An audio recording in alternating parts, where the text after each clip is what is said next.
A far-reaching onion recall impacting local and national chains after a deadly E. coli break here in Colorado. That outbreak linked to McDonald's Quarter Pounders has led to the death of a Mesa County resident and caused dozens of others to be sick.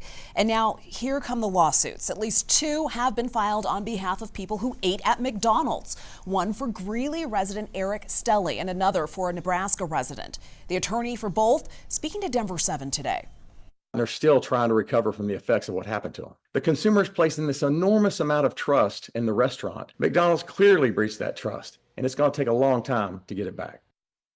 Slivered onions are suspected as the source of the outbreak, which has prompted Taylor Farms out of California to issue a massive recall. And several restaurants here in the Rocky Mountain region, including some Taco Bell's, Pizza Hut's, Illegal Pete's, and Chipotle locations, have now stopped serving onions out of what they call an abundance of caution. Major food distributors across the country are also alerting restaurants and other customers about this recall, and onion farms nationwide are also feeling the impacts. Denver 7's Natalie Chuck looking into the recall and the ripple effects nationwide.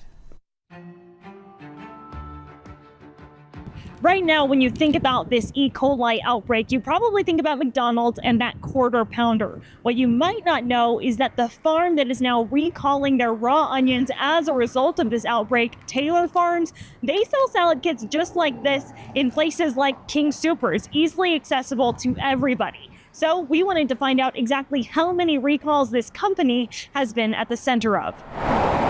The decades-old company, employing about 20,000 people, is no stranger to recalling products. The Food and Drug Administration's dashboard shows Taylor Farms has issued 46 recalls since 2012, involving 81 products. The number of servings that Taylor Farms is selling every day, it is much higher than many of the other companies. Eduardo Gutierrez Rodriguez is an associate professor of food safety systems at Colorado State University.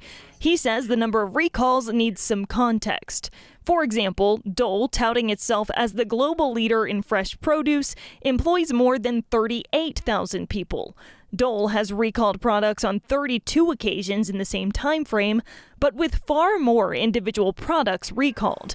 Questions are still up in the air about this E. coli outbreak impacting Colorado.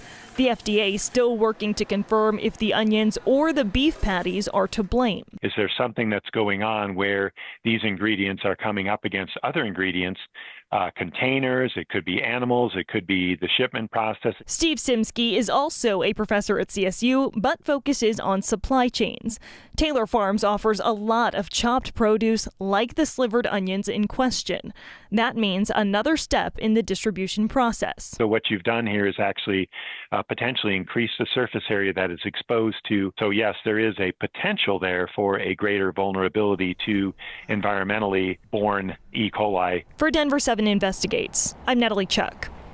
Coming up at 6:30, we will break down what kind of recourse a company could face if their products are the cause of an outbreak.